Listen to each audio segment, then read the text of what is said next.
Hi, Caleb. Hey, Mike, how are you? I'm doing quite well. How are you doing? Doing well. What are you drinking tonight? Tonight, I am drinking a Bronx. It is my probably my least favorite of the Borough drinks that I know of. I only know of the Bronx, the Brooklyn, and the Manhattan. Maybe there's a Queens or a Staten Island. I don't know. It has orange, right? Yeah, this one's like orange and gin and a couple of different vermouths. It's all right. How about you? What are you drinking? I have a Hendrick's Gin Gimlet. It's very refreshing. It's a little warm here in the house, so it's quite nice. Nice drink for summertime in the valley. Yeah, for sure. So this week, Tesla came out with their quarterly earnings for Q2 of 2016 in the past few days. And so I thought it happens 4 times a year. So it's a good enough as any reason for making that the topic of this week's episode. Sure. So we have a few things. So there's the financial results. There's the shareholder letter that Tesla releases. And then they also do a conference call with Elon, their CFO, Mr. Wheeler, and then also JB Straubel, who's their CTO. And then also their head of investor relations are on the call. And so we have some tidbits from that. So there's sort of 3 components to go through. And Tesla does this every 3 months. All right, let's jump in. So you've listened to all of them. Yeah, I've listened to all of them. What was your big takeaway? Well, my big takeaway on the call was that there weren't too many Muskisms, as there traditionally are. The general tone seemed quite upbeat, if not too exaggerated. A lot of the previous calls, they've had to explain away a lot of challenges, and this call was pretty much like we got our stuff together essentially, and we're getting ready for Model 3. But if I back up just a minute for the top line results, just to sort of anchor where Tesla's at financially at this point. So yeah, what are the money numbers? Yeah, so the money is as such. They had 1.3 billion in revenue. And I'm going to give just GAAP numbers because I don't like the funky non-GAAP. So GAAP is a generally accepted accounting principles number, so it's more comparable. So 1.3 billion in 3 months in revenue. So sales of the vehicles, as well as service. And then they had a loss at the very bottom line loss of just under $300 million. So they did lose money, but to break it down and understand what happened in there, because a lot of people and a lot of headlines you'll see are saying Tesla is burning cash and losing tons of money. And it's true, they are losing money. They are not profitable. But the big thing to think about, and we're very familiar with this being in Silicon Valley, is the difference between unit economics and investment in the future, and investing in growth versus not investing in growth and just extracting profit. So Tesla is still very much in the growth mode, and like a startup, still investing more money than they are bringing in gross profit. So gross profit is the amount of money you make after you pay for the expenses of the direct costs of the car. So they are making money on each car on like a cost basis. So the steel, the aluminum, the motors, the batteries, they make 20% margin on that. So they're actually generating about $275 million in gross profit from the sale of their vehicles. So that's good. Do we know how that compares to the rest of the auto, like car makers? Like 20% seems pretty high. Is that? Yeah, they're in the high range. Like one of the best in class is Porsche in the 30s, and then most are in the 15 to 20% range. So they're doing really well. And some automakers are in the 10% range, like really large, like Toyotas and folks who are, making really lower cost cars. They're making it up in volume. Literally. And so the higher end cars tend to have higher margin. So 21% is healthy, and it's been continually improving. So they're doing well there. So that's all good. And then what they did though is they invested almost more than all of that money. They invested $300 million in capital expenditures to increase production and accelerate Gigafactory. So CapEx you can think of as things like buying robots, building the new factory, putting in new equipment, buying all sorts of things that are going to go into making the cars.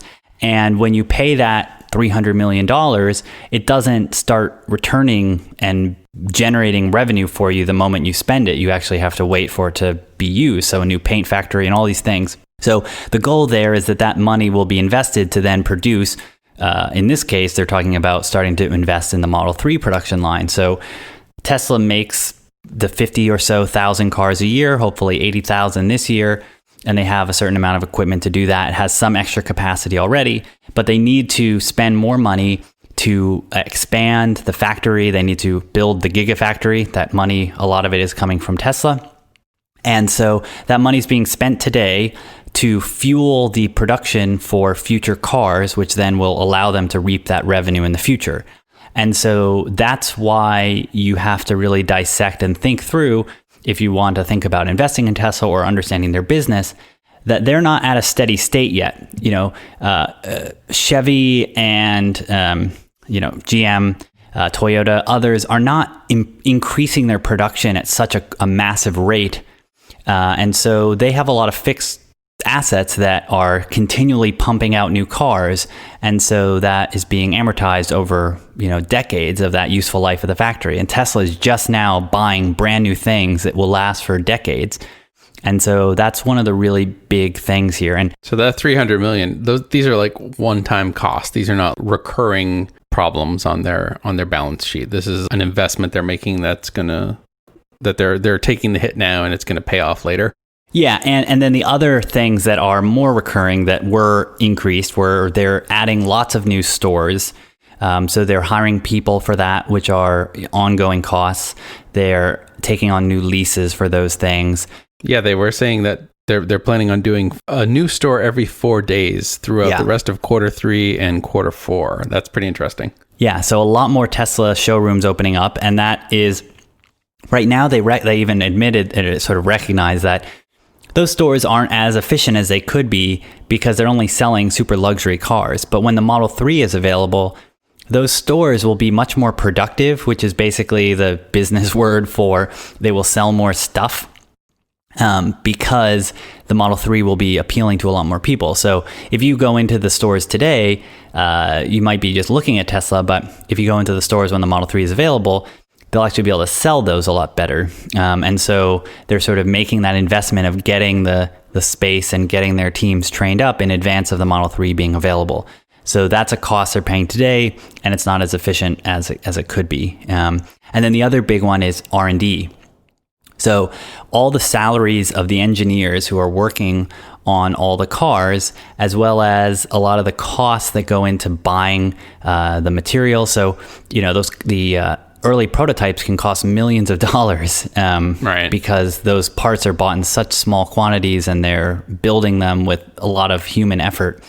And so they're hiring more engineers, they're growing their staff, and they also have to pay for a lot of these initial part runs, which might be pretty small but expensive. And so the R&D spending has also increased in preparation for Model 3 going into tooling and production. And so are these parts that they're getting from third-party manufacturers or parts that they have to make themselves and have to tool up for it? Both. So they have to buy a lot of the tools and dies and other equipment that now is going to be used for Model 3. So some of that will show up in CapEx, and then some of that will show up in the R&D if it's more sort of one-time sort of variable cost things like buying, new seats and trying them out and not liking them and having to buy others. Right. So in the end, Tesla did raise more money by selling more stock. So they ended up with $3.25 billion in cash at the end of the quarter. So they have plenty of cash on their balance sheet. Since they didn't, they only burned a couple $100 million in the past quarter.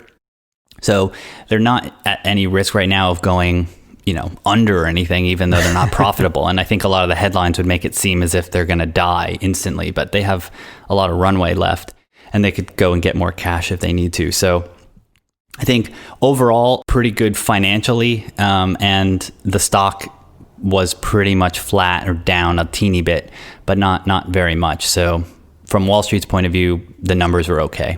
Yeah, so there weren't any real surprises from the investor class. No, and only on the upside that they were actually more efficient. They spent less on capital expenditure than people were expecting. And a lot of that is their old policy was sort of we'll get new buildings around the factory to grow really fast. And their new religion around building the machine that builds the machine is sort of spatial and volumetric density as well. And so they're doing a lot to think about how can we use the space we already have and fit more machines in, or add new levels, or just spend more engineering resources on efficiency in our physical footprint. So we spend less money on really expensive things like real estate and building new buildings, and take some engineering resources and apply it to it instead of paying cash, which they are more constrained on than talent at this point. Huh, that makes sense. There's really not that much room to expand around their factory in Fremont, at least. Yeah, certainly pretty expensive real estate and ever increasing. And then in terms of vehicles, so those are the high level financials. Obviously, what Tesla does is make cars and sell them. Oh, before we leave the financials, yeah. I was a little bit curious about how all the Model 3 reservations, how those appear on their balance sheet and how they frame that, since it is completely refundable. So I was kind of curious. Did you notice like how all of those reservations appear on their balance sheet and how they presented it in the earnings call? Yeah, they didn't reveal the exact number, but it looks like there's certainly tens of millions and potentially hundreds of millions of dollars in cash that have come in, and they're treating that as part of their so there's cash coming into the business, so that gets recognized on the cash flow statements, and then it has to be treated as a liability because there is the potential for people to request their deposit back or reservation money back. So right, it's 100% refundable, so it seems like that's entirely a liability. Yeah, so they can do stuff with it, and they're talking about using some of that money to invest in as cash. I think so it does show up on their balance sheet. It does increase their cash position. It's not totally separate. This is back to Elon's PayPal experience, right? He's got some cash holdings and he can just make interest off it for a little while. Yeah, there's float, and it also helps increase and bolster. So if they want to get some debt, which then they want to spend, which they do use some debt and asset-backed loans, ABLs. So they have billions of dollars in equipment value, and so they can get loans based on that. And so having other cash in the business also just helps make sure that, if something went crazy, they could actually pay it off. So it reduces their interest rate on those loans. So we're getting kind of technical in the financial stuff, but... Well, it was an earnings call. Yeah. Yeah, exactly. It is a financial call, and also... I think that the really frustrating thing is that for me, having actually dug into these numbers and paying attention to them, is that you see a loss of a company. You see a not profitable, and to most people that means failing, because businesses that aren't profitable tend to go out of business in most cases. Right. But then there are certain cases like a Tesla, like certain startups that are like Facebook lost a lot of money up until the point when it started making billions. And that crossover point may happen at a very, very high cost and expense ratio, but then a few percentage points change from losing money to making money can be hundreds of millions of dollars or billions of dollars in profit. And so I think what you have to realize is that Tesla is not going to be a niche automaker. They want to be a very big automaker, and yet they're only producing niche, small batch cars right now. But they have all these assets. They're building a team and investing as if they were big, producing hundreds of thousands of cars. And so we can't see the fruits of that and how efficient they'll be and how much profits they'll make until they're actually producing those cars. And so the risk is that they don't actually sell that many cars. I think that's been reduced because there's clearly so many reservations.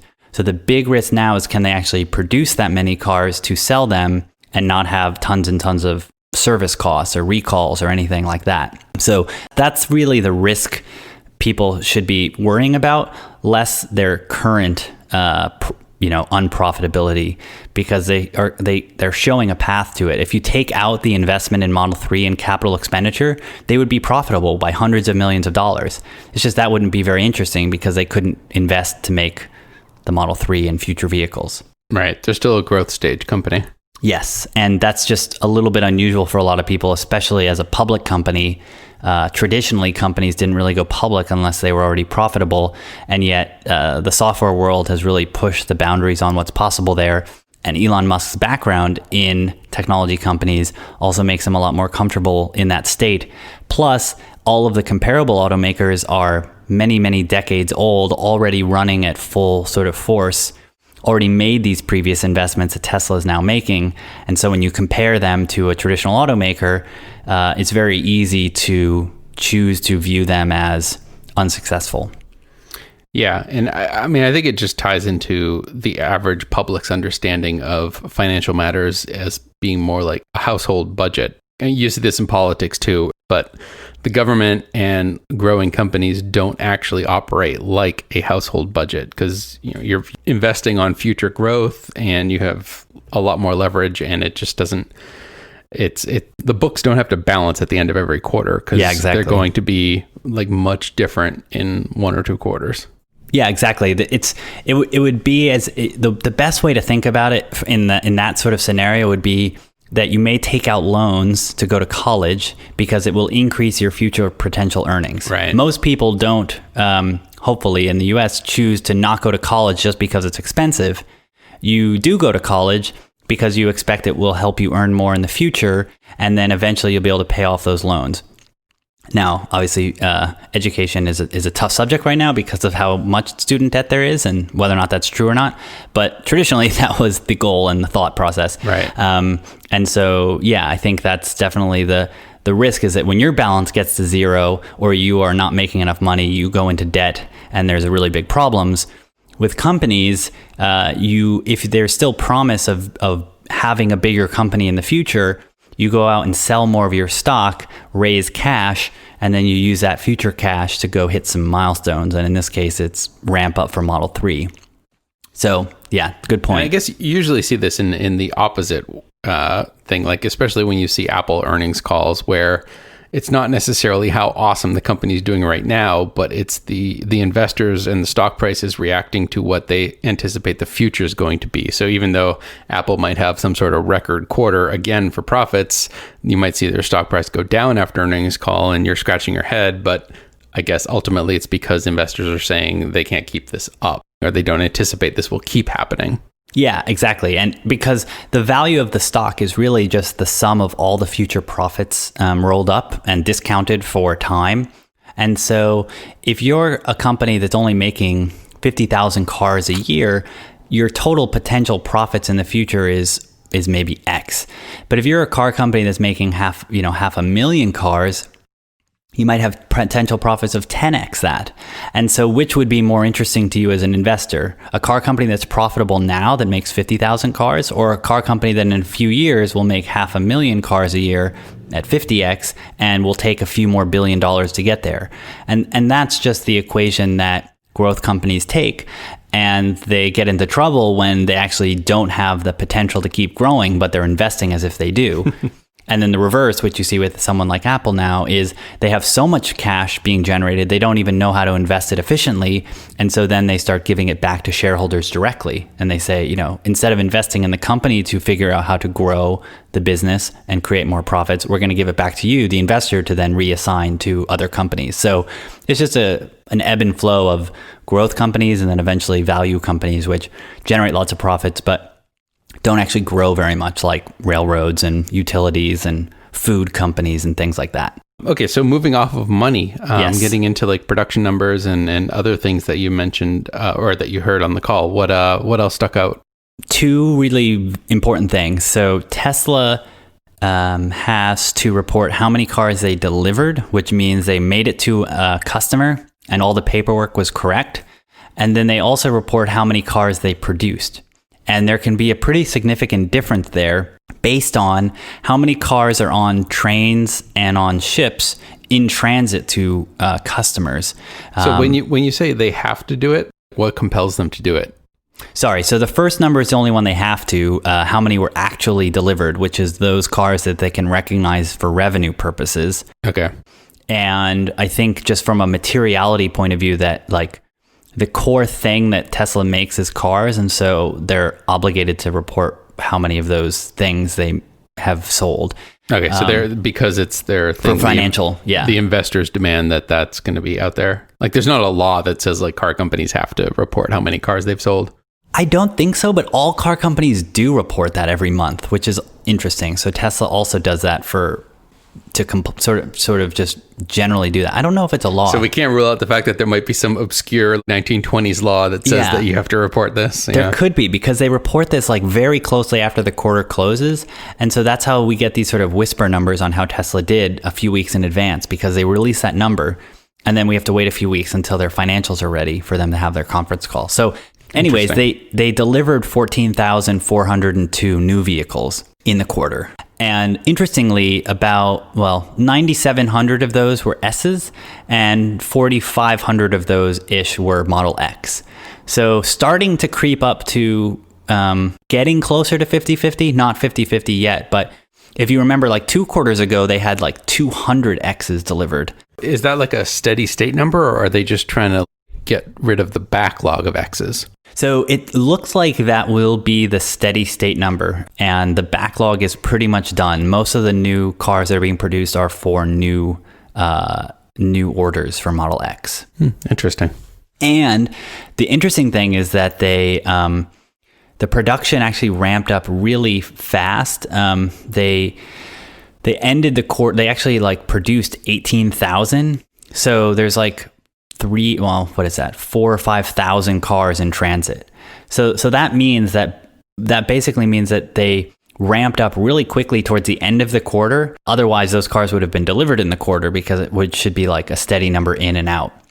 Yeah, they must have, because they're claiming that they're going to do 2,200 a week throughout the rest of quarter 3. And if they did 14,000 in Q2, that's only in 12 weeks. Yeah. And that's only like about 1,000 or 1,100 a week. So they're saying they're going to produce twice as many per week in Q3. Yeah, and what they said to back that claim up is that they exited the quarter producing 2,000 vehicles per week. Wow. And so over half of the production was done in the last month for the quarter. And what caused that was they basically allocated a certain amount of production to Model X, and they were in, to quote Elon, they were in production hell for the past few months. And they finally figured it out with Model X, and they feel comfortable now that Model X is sort of resolved, and he's not sleeping at the end of the factory line anymore. Oh, good God.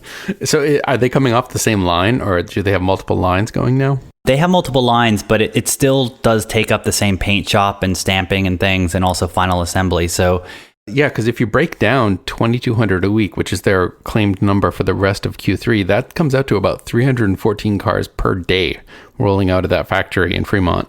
Yeah, and we now know that they do have 24-hour shifts. And also they reported that the amount of time per car, production hours per car, also declined throughout the quarter for both cars. So they're getting better at producing each of the vehicles, even the Model S, and spending less time, which means they can, make more cars in a set number of hours. So that all sounds good. So the initial concerns that folks had and Tesla reported around Model X being very slow to make and very difficult to make, they seem to be on track with that, and it wasn't a big focus of the call or the letter. So it sounds like, and certainly anecdotally, seeing a lot more Model X's around, Model X will pretty much be in demand and supply sort of balance this upcoming Q3. And so it doesn't seem like that's a big concern for them anymore, and they can make Model X's reasonably quickly. So yeah, that's sort of good for Tesla and people who want to buy Model X's. You don't have to worry about them being. They are coming. They are coming. Yeah. So what else struck you in the call or the letter? So in the letter, a few things. A really big one was. Elon had tweeted that the Model 3 was done design phase, but they gave a little bit more information about that. So they said, we've completed the design phase of Model 3, and the Model 3 has been released for tooling, production planning, and validation, which is a very specific phrase in the auto industry for the car has moved on from the design phase, and now the production teams are getting their hands on it to make it. Is that an internal designation, or does that mean like crash testing, or what does that mean? It's an internal thing. So basically, they now have sort of the release candidate for the car, and now they are starting to get all the suppliers fully ready to go on all the specs for the car. They're starting to create the molds for all the plastics and all the metal that needs to be stamped. Starting to get the production line set up, starting to get all the tooling and everything ready so that they can take the car that they now have a final design for. They know all the parts that are going to be in it, and now they build the process to manufacture that car. And this is the phase that is what Elon was talking about when he meant pencils down design. And so now, basically, everything that's going to be a part of the Model 3, from its technology to whatever that new inside interior is going to look like, will have been decided and done. And so we could see the Model 3 Part 2 unveil. Is it a Part 2 or a Part 2? We'll find out any time from now until it launches, because fundamentally the car is now finished. And obviously there'll be tiny little tweaks, but any hopes of sweeping changes, they would not be wise to do any of those changes now. And so that means they have about a year. So if it has a micro trunk now, it's going to have a micro trunk on delivery. Yes, that is what this would indicate. Also that this is going to be the first car where they're going to really try and apply the idea of this machine that makes the machine, which Elon has been talking about a lot and was talked about in the letter. This is when they will start implementing that concept, because now they get to design the process with which the Model 3 will be manufactured. Obviously, they've been thinking about it, but now that actually starts happening. The factory in Fremont starts getting equipment that is going to make the Model 3 put in place. And the teams that are going to be designing that and running it are starting to get trained. And so that a year from now, when they start production, all that will be ready. So they basically have a year from now until their self-imposed deadline of July 1 to really be able to be producing in volume. So July 1 of next year, of 2017, yeah. So okay. that's when everyone who's working on the Model 3 program is being told is sort of, release date. But they will not make that date because there's thousands of producers, and Elon talked about this on the call. And the funny thing about car manufacturing is that everything is slowed down by your slowest partner.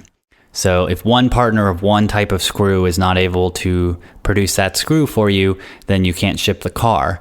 But so basically you have to tell everyone that you need to ship it by July 1. Everyone has to act as if that's when it will happen, and inevitably one or two people will fail, and they will then have to be fixed, but everyone else still needs to be ready. Otherwise, you'd never be able to herd all those thousands of parts to be ready to be installed and make the car. So it's a really, kind of nebulous quantum thing, and it's very difficult for people to understand. How much do they do internally, and how much of it is contracted out to third-party suppliers? And has that reduced from the S to the 3? Do you know? They have. I don't know the exact percentage. They certainly do work with outside providers. I mean, Bosch is one of their big providers and one of the top tier providers for most car companies, and they're doing the radar and some of the a lot of the actuators and things in the car. But I think they make the seats now. They do all the metal forming for the car, the chassis, obviously the battery packs with Panasonic. And so they've been saying publicly that they're doing more and more vertical integration and creating and having the capacity to do more of the manufacturing themselves, even if it's just as a backup and as a bargaining chip in negotiating these contracts. But they certainly do rely on lots of suppliers. And Elon even said on the call that this weekend he went and visited with some suppliers who were their most troublesome on the Model S program, and that if suppliers don't meet their demands, they will be cut. So he's basically using the conference call as a way to publicly shame and also incite fear into the Model 3 suppliers, that if they don't meet that deadline, they will be cut. I imagine him walking around the boardroom with a bat in his hand like Joe Pesci. Yeah, a big baseball bat, yeah. Do I amuse you? So did they mention anything about all the Solar City stuff in the call? Very little, because they had just recently held another conference call since they had announced the definitive agreement was reached with Solar City to be acquired. Okay. And so they had a conference call specifically for that. So they sort of punted on questions about SolarCity. And so the analysts who follow Tesla, who are on the phone call and get to ask questions, did not ask questions about SolarCity. But it sounds like Tesla is moving forward as if that is going to go through, and already doing engineering work as if it's going to happen in preparation. And some of the questions were around sort of inverters, which is basically, exciting. Yeah. Like, and Elon basically said, like, people don't care about inverters, but if you're asking me about them, we're going to have the best inverter. We have the best inverter team, very Trumpian. So it was, basically they're acting as if, that will happen. So it seems the market likely. seems to have not reacted in a negative way towards that. No, it does sound like some of their big investors are on board. So it looks more and more likely that it will happen, and within the next couple months, it would be approved. It needs to be approved by both boards of directors, and then also.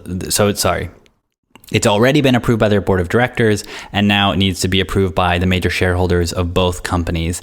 And then once that's done, they will be able to merge and take over operations of SolarCity as part of Tesla. But the engineering teams are already working on the future products as if that's happened. So they must have a lot of confidence to spend that energy. Yeah, cool. Do you know, you mentioned like major investors. Do we know, are there any like specifically like major investment blocks that own huge parts of either of the companies?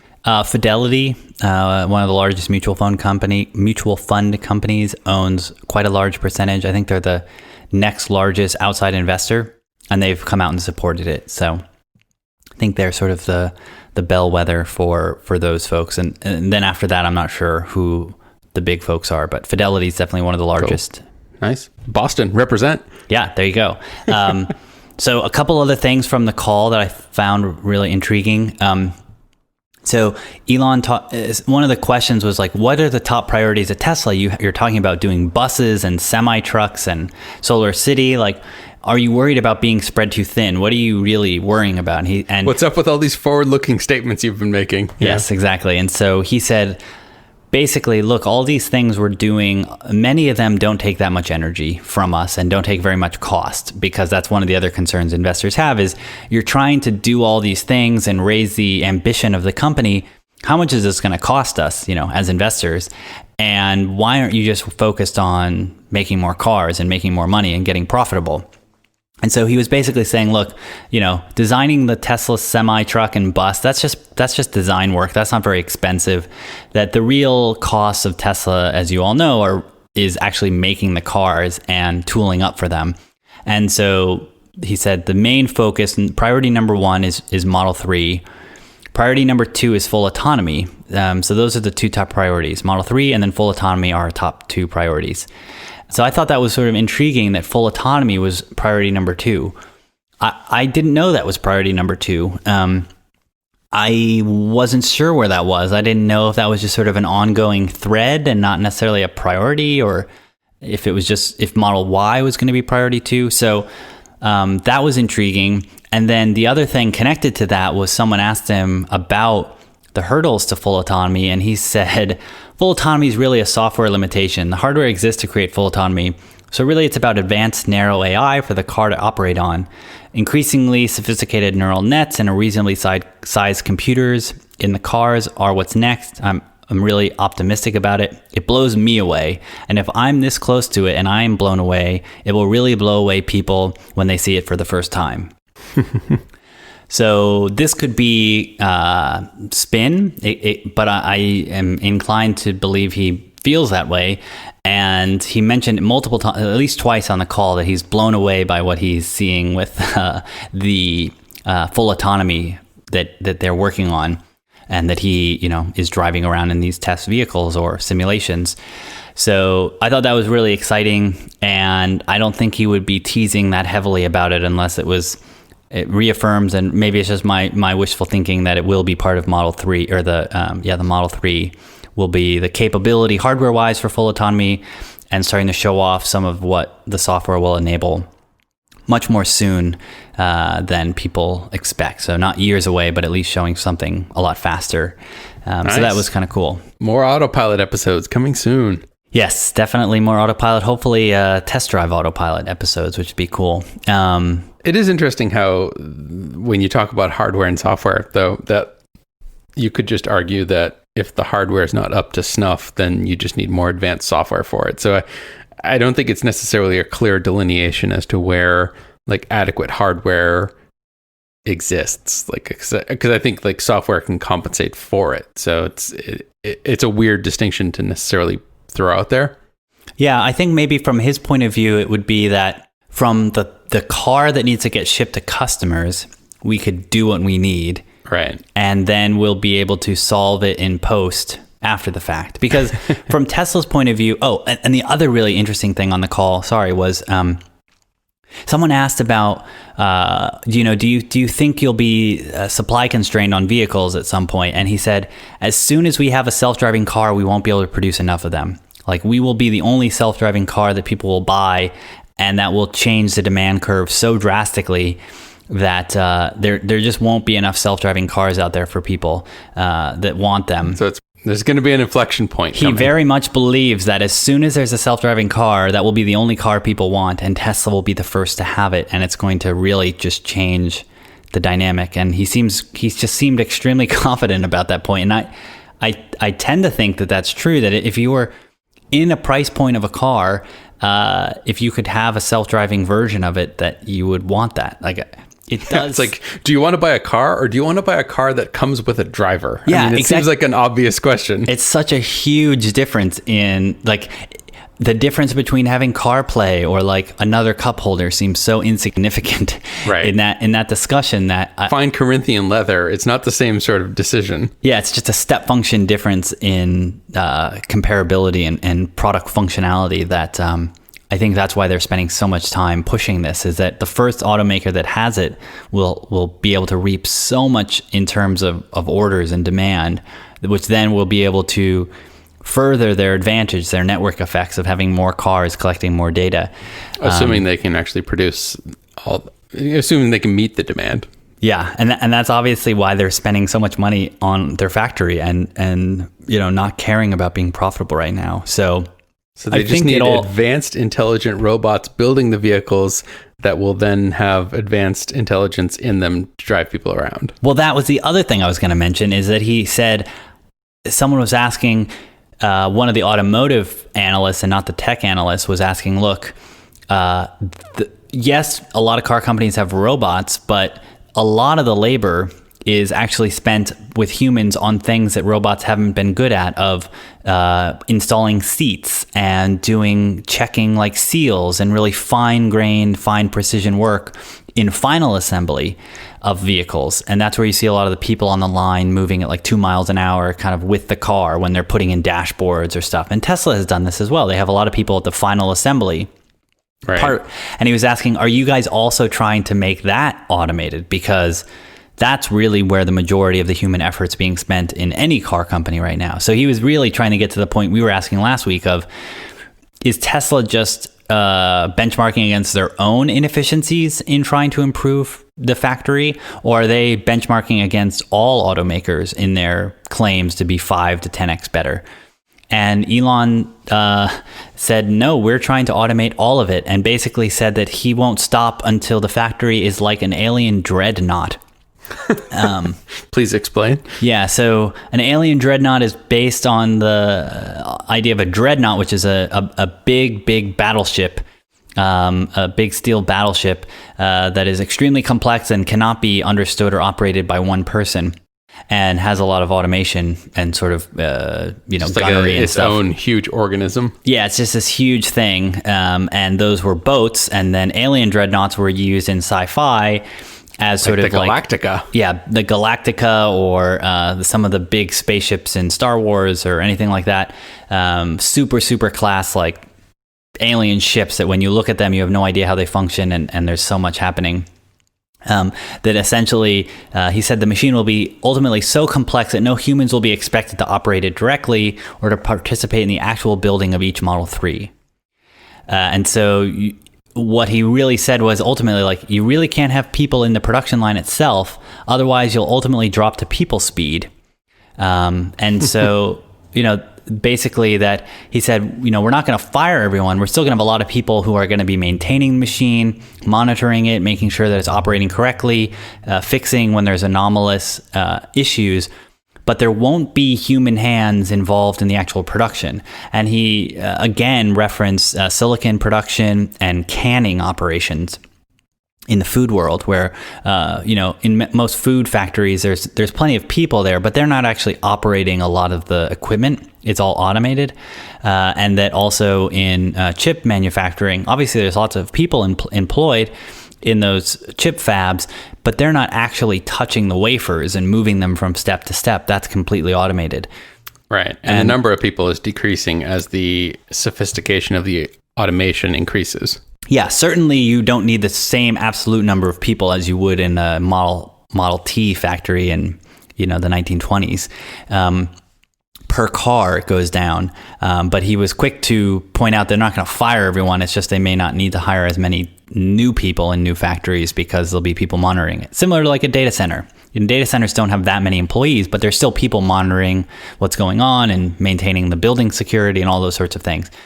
But basically to iterate and mention on the call publicly that their intention is that there will be no human hands involved, sort of like Willy Wonka style. No human hands touch Model 3 in its production by sort of its full ramp in 2020. I mean, that's a big shift. I mean, there have been cars made for 50 years and there's still been people involved for the past 50 years, since like modern car manufacturing has been happening with robots.